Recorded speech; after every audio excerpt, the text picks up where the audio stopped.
کہ جب رکوع سے اٹھیں گے تو سمع اللہ لمن حمیدہ کہتے ہوئے اٹھیں گے، اور ہاتھوں کو رفع دین جیسے کرتے ہیں بالکل کندھوں تک اٹھائیں گے، اور رکوع سے اٹھ جانے کے بعد بالکل سیدھے کھڑے ہوں گے، اور سیدھا کھڑے ہو کر کے ایک دعا نبی صلی اللہ علیہ وسلم نے سکھلائی، اللہم ربنا لک الحمد، یہ دعا پڑھیں گے کیونکہ یہ بہت ہی فضیلت والی دعا ہے۔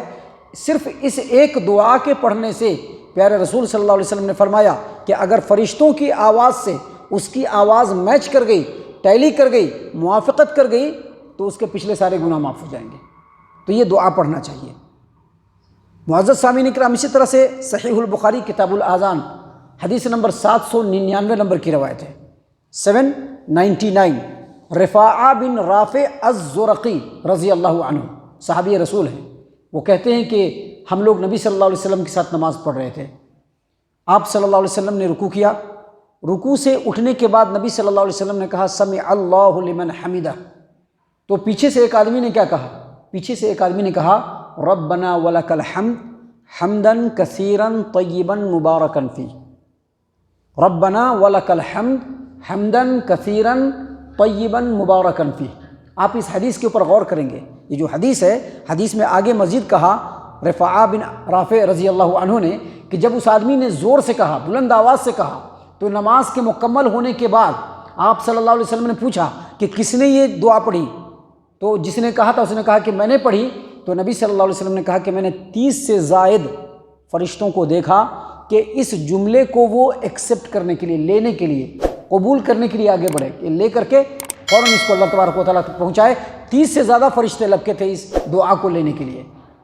تو اس حدیث کے اوپر آپ غور و فکر کریں گے تو یہ پتہ چلے گا کہ یہ جو رکوع کے بعد جو کھڑے ہوتے ہیں سمع اللہ لمن حمدہ، اس میں کچھ دیر رکنا ہے، ایسا نہیں کہ بس اٹھے اور فوراً بھاگے، جیسا کہ آج کل لوگ ایک دم عام طور پر کرتے ہیں، نماز نہیں پڑھتے ہیں بلکہ نماز کے ساتھ کھلواڑ کرتے ہیں کہ رکوع سے اٹھیں گے، ٹھیک سے ابھی کھڑے بھی نہیں ہوں گے اور سیدھے سجدے کے اندر جائیں گے۔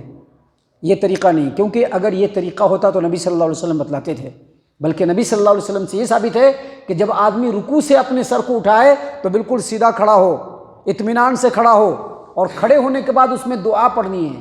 اور ایک دعا ثابت نہیں ہے، کئی دعائیں ثابت ہیں، جس میں سے ابھی ایک دعا ہم نے آپ کے سامنے پہلے بتلایا، صحیح البخاری حدیث نمبر 796، نبی صلی اللہ علیہ وسلم نے فرمایا کہ جب امام صاحب کہے سمع اللہ لمن حمدہ تو تم لوگ کیا کہو؟ اللہم ربنا لک الحمد، اللہم ربنا لک الحمد، یہ ایک دعا ہے۔ اور دوسری دعا حدیث نمبر 799 صحیح البخاری، نبی صلی اللہ علیہ وسلم کے پیچھے ایک صاحب نے کیا کہا؟ سمع اللہ لمن حمدہ کے جواب میں کہا ربنا ولک الحمد حمدا کثیرا طیبا مبارکا فیہ، یہ دوسری دعا ہے۔ اور تیسری دعا بھی ہے، دیکھیے صحیح مسلم کتاب الصلاۃ باب ما یقول اذا رفع رأسہ من الرکوع حدیث نمبر 476، ابن ابی اوفا رضی اللہ عنہ روایت کرتے ہیں کہ رسول اللہ صلی اللہ علیہ وسلم جب رکوع سے سر اٹھاتے تو کیا کہتے؟ سمع اللہ لمن حمدہ اللہم ربنا لک الحمد ملء السماوات وملء الارض وملء ما شئت من شیء بعد، یہ دعا بھی ہے۔ اس کے علاوہ بھی دعائیں ہیں، کوئی بھی ایک دعا پڑھ لے گا چلے گا، لیکن دعا پڑھنا ہے کیونکہ نبی صلی اللہ علیہ وسلم نے سکھلایا ہے۔ ابھی بعض لوگ کہتے ہیں نہیں سنت ہے، نہیں ضروری نہیں ہے، تو پھر کس کی بات ماننا ضروری ہے یہ تو بتلا دو، کس کی بات ماننا ضروری ہے؟ ابھی بہت سارے احباب ہیں کہ ہمارے امام صاحب نے کہا، اس کو ایک دم پکڑ کے بیٹھے رہیں گے۔ کیوں بھائی؟ تو ہمارے امام صاحب نے کہا ہے اسی لیے ہم ایک دم پکڑ کے بیٹھے رہیں گے۔ ابھی رسول اللہ صلی اللہ علیہ وسلم سے بڑھ کے بھی کوئی امام ہے کیا؟ مسلمانوں کا تو ایمان ہے اس کے اوپر، ان کے اوپر مسلمانوں کا تو ایمان ہے نبی صلی اللہ علیہ وسلم پر۔ اگر امام پر ایمان نہیں رکھے گا تو امام پر ایمان رکھنے کا حکم نہیں دیا گیا ہے، لیکن نبی پر تو ایمان رکھنے کا حکم دیا ہے، اور جب نبی نے سکھلایا ہے تو کیوں نہیں کریں گے بھائی؟ کرنا ہے۔ لہذا رکوع سے اٹھنے کے بعد سمع اللہ لمن حمدہ کہتے ہوئے رفع دین کریں گے اور بالکل اطمینان سے کھڑے ہوں گے، اور اطمینان سے کھڑے ہونے کے بعد ربنا ولک الحمد حمدا کثیرا طیبا مبارکا فیہ پڑھیں گے، یا نہیں تو اللہم ربنا لک الحمد پڑھیں گے، یا نہیں تو دوسری دعائیں پڑھیں گے، اور یہ نبی صلی اللہ علیہ وسلم سے ثابت ہے۔ معزز سامعین کرام، ابھی جو حدیث سب سے پہلے ہم نے آپ کے سامنے پیش کی، جس میں اللہ کے رسول صلی اللہ علیہ وسلم نے فرمایا، صحیح البخاری کتاب الاذان حدیث نمبر 796، نبی صلی اللہ علیہ وسلم نے فرمایا اذا قال الامام سمع اللہ لمن حمدہ فقولوا ربنا ولک الحمد فقولوا اللہم ربنا لک الحمد، نبی صلی اللہ علیہ وسلم نے سکھلایا۔ اس کا ترجمہ کیا ہے کہ جب امام صاحب کہیں سمع اللہ لمن حمدہ تو تم لوگ کیا کہو؟ اللہم ربنا لک الحمد۔ اس سے بعض لوگوں نے یہ کہا ہے کہ سمع اللہ لمن حمدہ صرف امام صاحب کہیں گے اور اللہم ربنا ولک الحمد، اللہم ربنا لک الحمد مقتدی کہیں گے، لیکن یہ بات صحیح نہیں ہے۔ امام صاحب کو بھی سمع اللہ لمن حمدہ کہنا ہے، اور جو پیچھے احباب ہیں ان کو بھی سمع اللہ لمن حمدہ کہنا ہے۔ کیوں کہنا ہے؟ کیونکہ نبی صلی اللہ علیہ وسلم نے فرمایا انما جعل الامام لیؤتم بہ، امام کو اس لیے بنایا جاتا ہے کہ اس کی اقتداء کیا جائے۔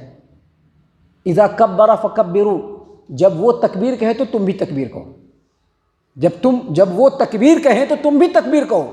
اس کا مطلب یہ ہے کہ جب وہ سمع اللہ لمن حمدہ کہیں تو تم بھی سمع اللہ لمن حمدہ کہو، یہ ضروری ہے۔ امام صاحب بھی سمع اللہ لمن حمدہ کہیں گے اور مقتدی بھی سمع اللہ لمن حمدہ کہیں گے۔ کب؟ جب رکوع سے سر اٹھا رہے ہیں کھڑے ہونے کے لیے تب، اور جب مکمل کھڑے ہو جائیں گے تو امام صاحب کو بھی اللہم ربنا لک الحمد کہنا چاہیے اور مقتدی کو بھی اللہم ربنا لک الحمد کہنا چاہیے، جیسا کہ صحیح البخاری کی ایک حدیث ابھی ہم نے آپ کے سامنے پیش کی۔ صحیح البخاری کتاب الاذان حدیث نمبر 735، عبداللہ ابن عمر رضی اللہ عنہما نے کہا، کیا کہا کہ نبی صلی اللہ علیہ وسلم جب تکبیر تحریمہ کہتے تھے تو رفع دین کرتے تھے، جب رکوع میں جاتے تھے تو اللہ اکبر کہہ کر کے رفع دین کرتے تھے، اور جب رکوع سے اٹھتے تھے تو سمع اللہ لمن حمدہ بھی کہتے تھے اور اللہم ربنا لک الحمد بھی کہتے تھے۔ لہذا اللہم ربنا لک الحمد امام صاحب بھی کہیں گے اور مقتدی بھی کہیں گے، دونوں کو کہنا ہے۔ سمع اللہ لمن حمدہ امام صاحب بھی کہیں گے اور مقتدی کو بھی کہنا ہے۔ جب رکوع سے اٹھیں گے امام صاحب بھی کہیں گے سمع اللہ لمن حمدہ، مقتدی بھی کہیں گے سمع اللہ لمن حمدہ۔ جب مکمل کھڑے ہو جائیں گے، ہاتھ بالکل اپنے مقام پر آ جائے گا تو امام صاحب کو بھی اللہم ربنا لک الحمد کہنا ہے اور مقتدی کو بھی اللہم ربنا لک الحمد کہنا ہے۔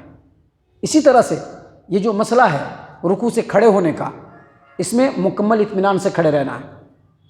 جیسا کہ میں نے بتلایا کہ بعض لوگ ایسے اٹھیں گے بھی نہیں کہ فوراً جائیں گے، تو یہ صحیح نہیں ہے۔ اللہ کے رسول صلی اللہ علیہ وسلم کی ایک حدیث ہے صحیح البخاری کتاب الاذان کی، حدیث نمبر 828، ابو حمید السعدی رضی اللہ عنہ روایت کرتے ہیں کہ نبی صلی اللہ علیہ وسلم نے رکوع کیا، اور رکوع سے جب سر اٹھایا وَإِذَا رَفَعَ رَأْسَهُ، جب نبی صلی اللہ علیہ وسلم نے رکوع سے سر اٹھایا استوا، بالکل سیدھے کھڑے ہو گئے، حَتَّى يَعُودَ كُلَّ فِقَارٍ مَكَانَهُ، یہاں تک کہ آپ صلی اللہ علیہ وسلم کے جسم کی ہر ہڈی، ہر جوڑ بالکل اپنی جگہ پر چلایا۔ اس طرح سے بالکل اطمینان سے کھڑے ہوتے تھے نبی صلی اللہ علیہ وسلم۔ اور صحیح مسلم کتاب الصلاۃ حدیث نمبر 473 نمبر کی روایت ہے، انس بن مالک رضی اللہ عنہ کہتے ہیں کہ نبی صلی اللہ علیہ وسلم جب رکوع سے اٹھتے تھے تو اتنی دیر تک کھڑے رہتے تھے کہ ہم لوگوں کو لگتا تھا کہ سجدہ کرنا بھول گئے۔ تو اس سے یہ پتہ چلا کہ رکوع سے اٹھنے کے بعد بالکل اطمینان سے کھڑے ہونا ہے، اتنا اطمینان سے کھڑے ہونے ہیں کہ بالکل ہاتھ پیر سب سیدھا ہو جائے، ساری ہڈیاں اپنی جگہ پہ چلی جائیں، اور اس دوران جو دعا ہے اس دعا کو پڑھیے، اور دعا کو پڑھنے کے بعد وہ جو کھڑے ہونے کا جو رکن ہے وہ کمپلیٹ ہوگا، اور اس کے بعد سجدے میں جائیے۔ محترم سامعین کرام، نماز کے تعلق سے ابھی اور بھی بہت ساری باتیں ہیں جو انشاءاللہ کل اور کل کے بعد کے درسوں میں ہم آپ کے سامنے پیش کرنے والے ہیں۔ اللہ تبارک و تعالیٰ سے دعا ہے کہ اللہ تبارک و تعالیٰ ہم تمام کو ان تمام باتوں کے اوپر خوب غور و فکر اور تدبر کرنے کے ساتھ ساتھ ان باتوں کے اوپر عمل کرنے کی توفیق عنایت فرمائے، آمین۔